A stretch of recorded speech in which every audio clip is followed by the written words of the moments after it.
RTX 3090.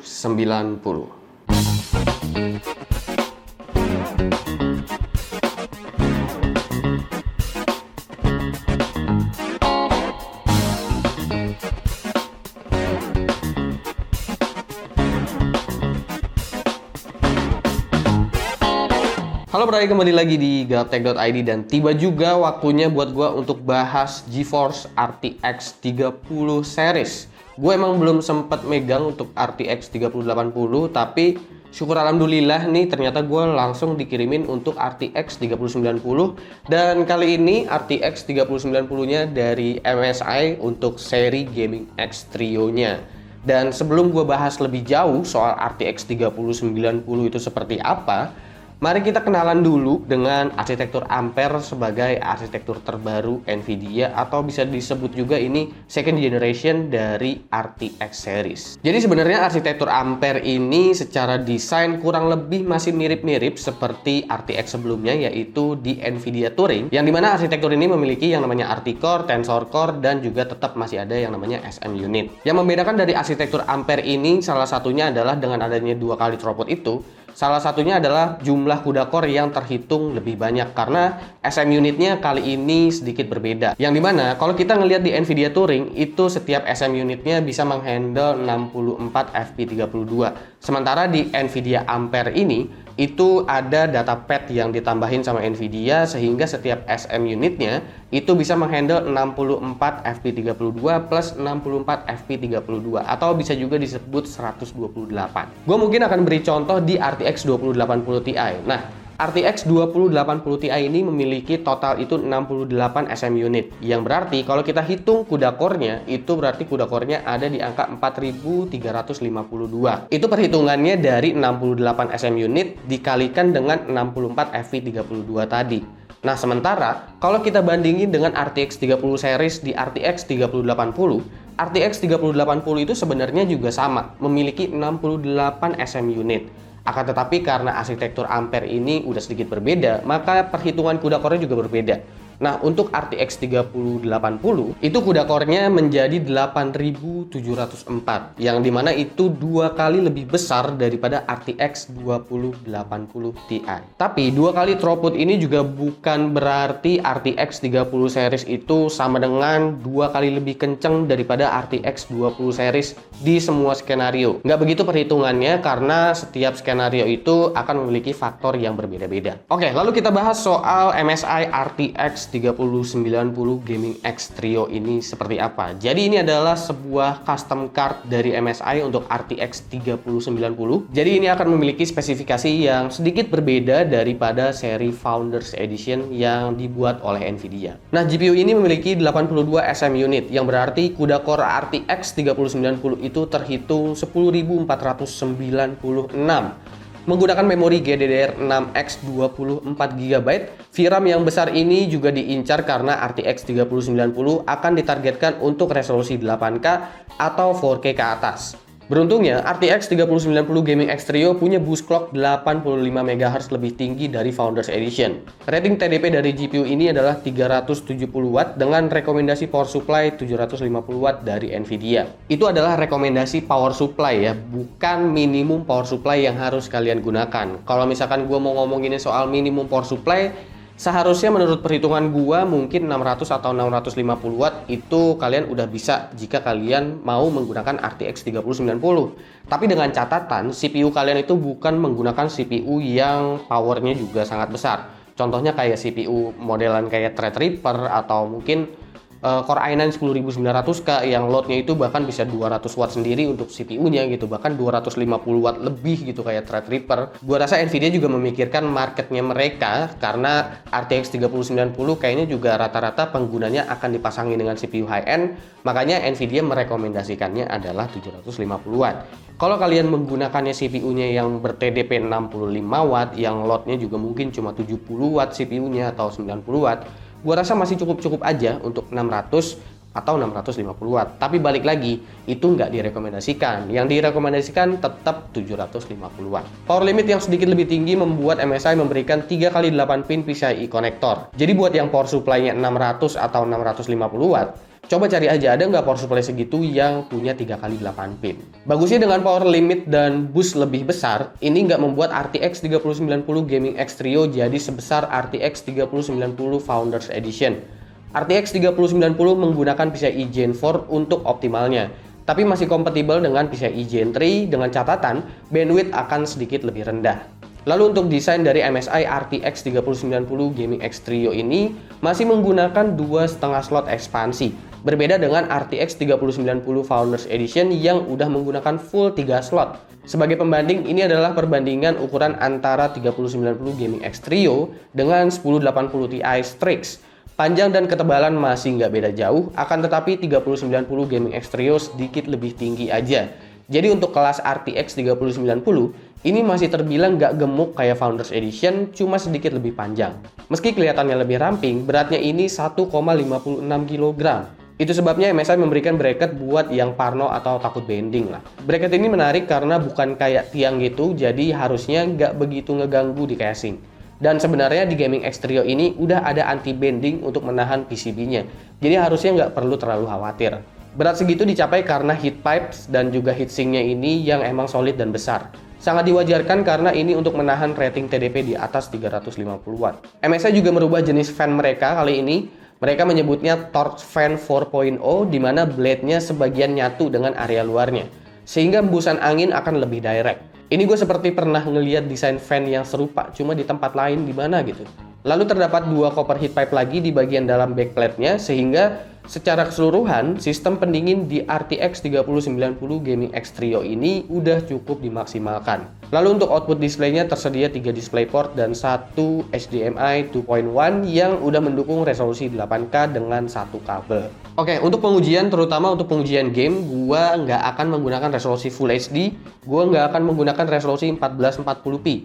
Resolusi yang gua gunakan untuk game itu semuanya benchmarknya kali ini di 4K karena gua mau bener-bener push si RTX 3090 ini sekencang apa gitu, karena ini memang didesain untuk resolusi tinggi dan bahkan Nvidia pun sendiri bilang bahwa RTX 3090 itu ready untuk main game di resolusi 8K. Maka dari itu juga gue akan menambahkan satu game di resolusi 8K kali ini sebagai pembuktian aja apakah RTX 3090 itu memang adalah GPU atau single GPU yang udah bisa menghandle game di resolusi 8K. Untuk resolusi 8K-nya juga gue nggak menggunakan monitor 8K di sini, tapi gue menggunakan fitur dari Nvidia juga yaitu Dynamic Super Resolution, di mana meskipun monitor kita itu 4K, kita bisa render dia di 8K kalau misalkan kita mau jalanin benchmark di 8K.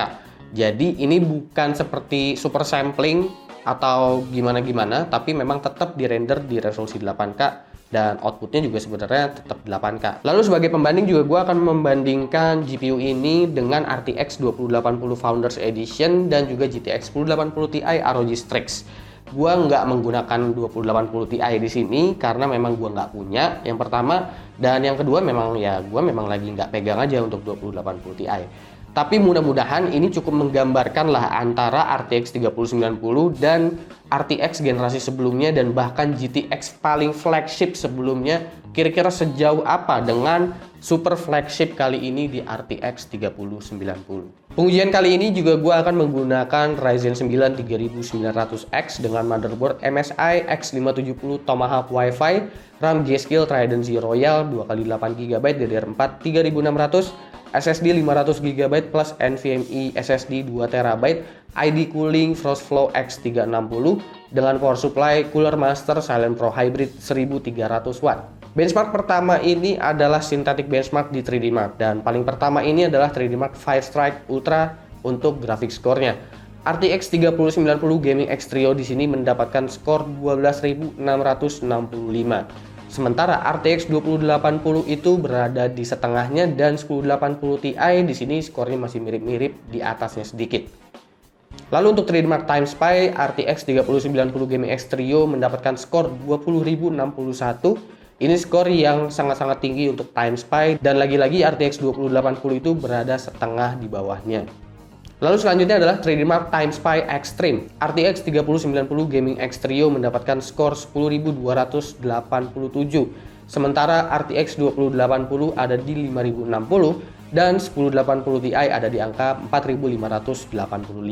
Selanjutnya adalah Trademark Port Royal. Ini adalah pengujian untuk ray tracing. Dan untuk RTX 3090 Gaming X Trio mendapatkan skor 13.107. Ini adalah skor paling tinggi saat ini di Hall of Fame 3D Mark untuk pengujian Port Royal. Jadi kalau misalkan gua submit ini ke Feature Mark, ini udah menjadi world record untuk benchmark ray tracing di Port Royal ini.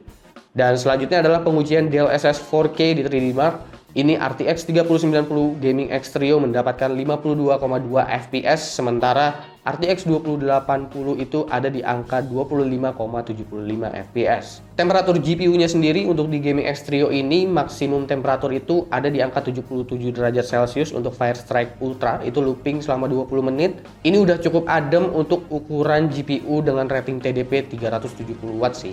Dan untuk bermain game itu naik sedikit. Ini gue tes pas lagi main Death Stranding DLSS on, itu suhu maksimum yang didapetin di sini ada di angka 81.